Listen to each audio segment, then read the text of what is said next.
Hello and welcome to the Money Compass. In each episode, we will be preparing you for your journey through the world of finance and helping you tick off the destinations on your financial itinerary. Pack your bags and prepare for takeoff as you navigate your way to financial success. Have you got anything lined up for your wedding anniversary tomorrow, Julie? Actually, I have. Thank you for asking. Oh, do you want to tell us more? Well, as you know, it's actually a big anniversary this time.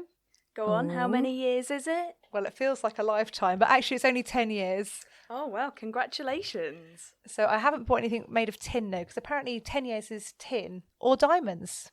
I'd go with diamonds. Tin sounds a bit naff. Every year's diamonds year.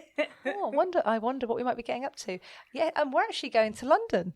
Oh, very nice. Are you going for a long weekend or? Yeah, we're just going to have a couple of nights. So we're off down for 2 nights, and Ralph's planned some big surprise apparently for tomorrow afternoon, which I have no idea what we've got planned. Oh, that sounds very nice. Are you staying somewhere nice?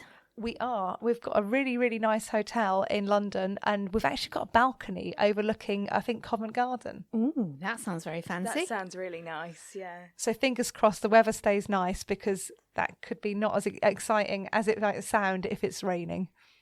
No, hopefully the weather will be good for you. Me and Becky might just come gate crash. Hope you don't mind. Yeah, we'll fit in your suitcase. Did you notice I didn't mention the name of the hotel, just like roughly where it was? I'm sure we could figure it out. Yeah, we're quite determined, so. Yeah, I'll have to delete that confirmation off my email so you can't see it. Yeah, anyway, so we'll see you in London tomorrow. Awkward. Anyway, do you think we should actually get down to business today? Very good, Emma. So what is the business of the day, Emma? Well, funnily enough, we're talking business investments today. An interesting question. One that comes up actually quite a lot, surprisingly, or not surprisingly, depending on how you look at it. It's true. A lot of clients come to us and say, I've got all this money kind of built up within my business. What can I do with it? And it's one of those, you might think it's odd to have money kind of building up in your business, but it's something that a lot of people tend to do. Once we start to get really successful at business, we have all this profit, we pay corporation tax on it and it's within our business, but to then take it out and actually get it personally, we'd like to try and avoid that because it means more tax. Was that tax avoidance or was that tax planning you're suggesting there, Emma? It is definitely tax planning. So obviously we don't want to have to pay more tax than we need to. So we'd like to try and look at it in a tax efficient way. So once you've paid the corporation tax on the profit in your business, to get it out and have it into your personal account, you'd either need to take it as salary or dividends, in which case you're either going to be paying income tax or dividend tax on any dividends that you take over £2,000 a year under current legislation. So, yes, you could leave the money sat in your business and it can be sat in a bank account. But what do we all think of bank accounts at the moment? Not making your money work very hard for you. And I'm pretty sure I actually read the other day there's been another interest rate drop as well.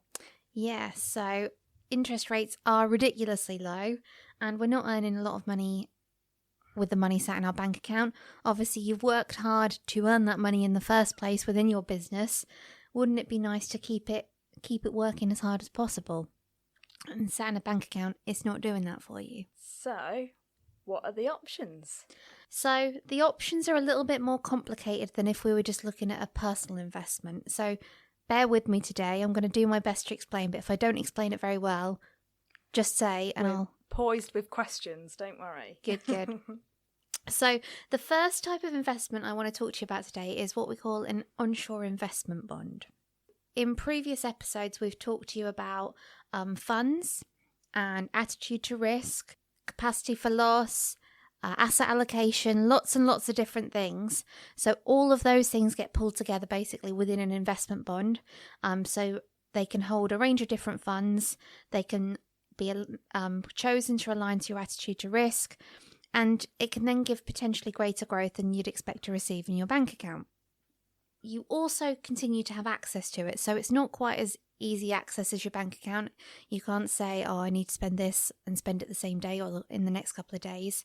with an investment bond, it can take weeks to get your money out, but you do still have access. So if you need to get the money out, you can. Well, that sounds good so far, Emma. Tell us more.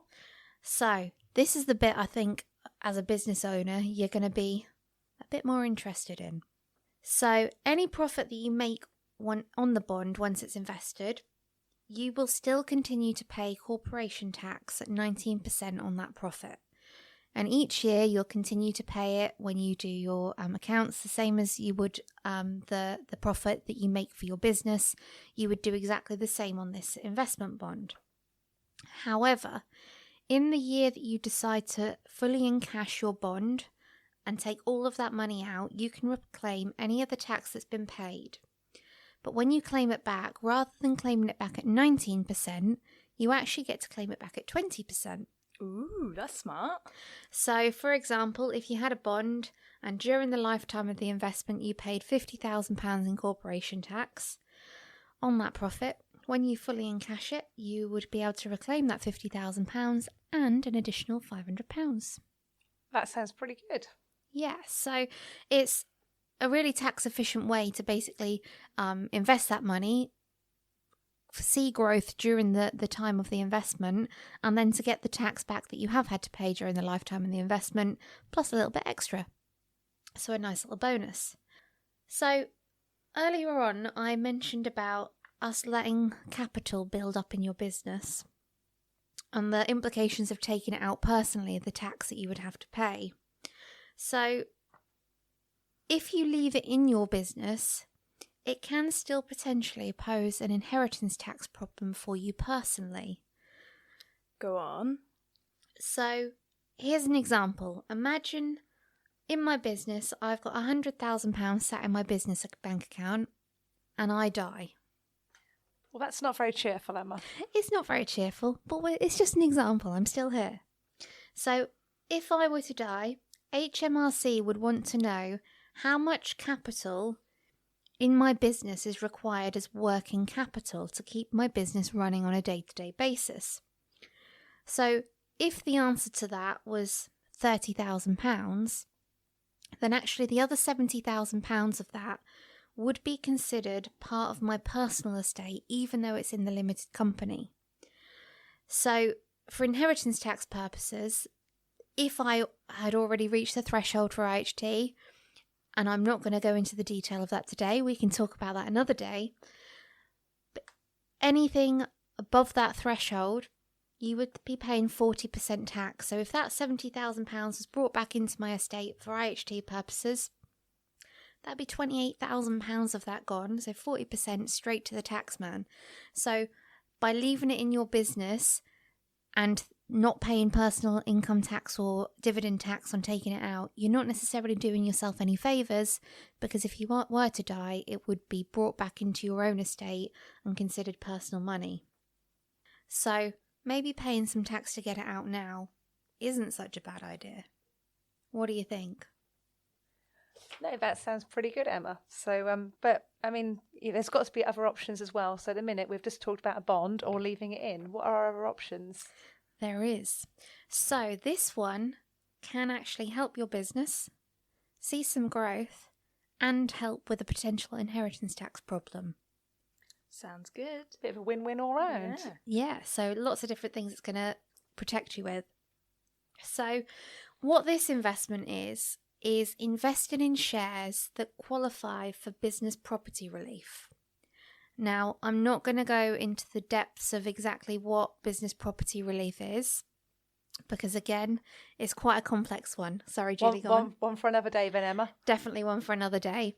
But it's basically specific companies will qualify for this type of relief, and they will tell you about it if it's something that they offer. So you're going to know about it before you go in. What would happen with this type of investment is, for example, the £70,000 of capital that's in the bank account that isn't working capital that I don't need, I could invest into an investment that qualifies for business property relief.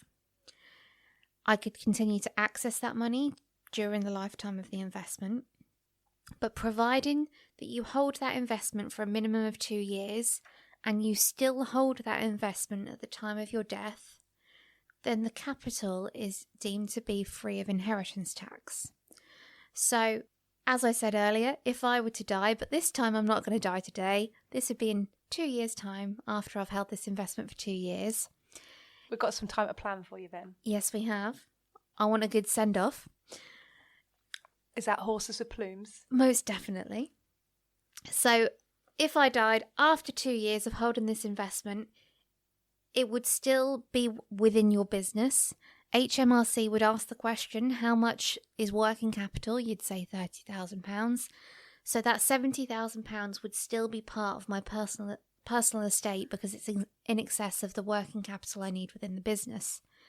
However, because it's in the business property relief qualifying shares, it's then deemed outside of my estate for inheritance tax, which can then save your beneficiaries the potential inheritance tax bill of £28,000.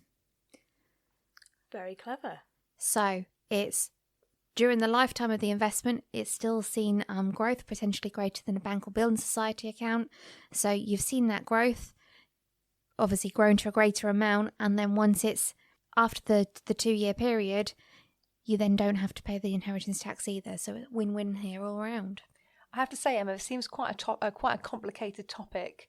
Would there be any advice that you'd give to anyone who is interested in looking at this?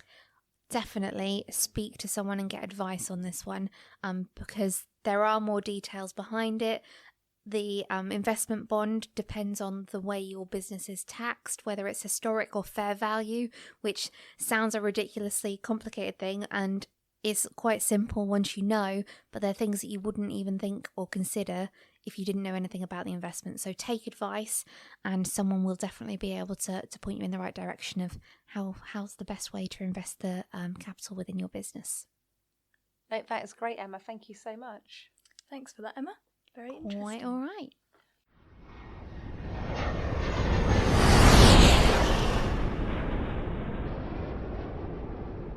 And with that, we've completed today's episode. We hope you have enjoyed following along with us today and taking another step closer to a financially secure future. If you've enjoyed today's podcast, you can head over to themoneycompass.co.uk where you can find out more information, hints and tips from today's episode. If you'd like to get more involved, share your own experiences and learn from a friendly community on a similar journey to you, why not join us in our Facebook group, The Money Compass, where we will support you in navigating your way to financial success. Thank you for listening, and see you next time.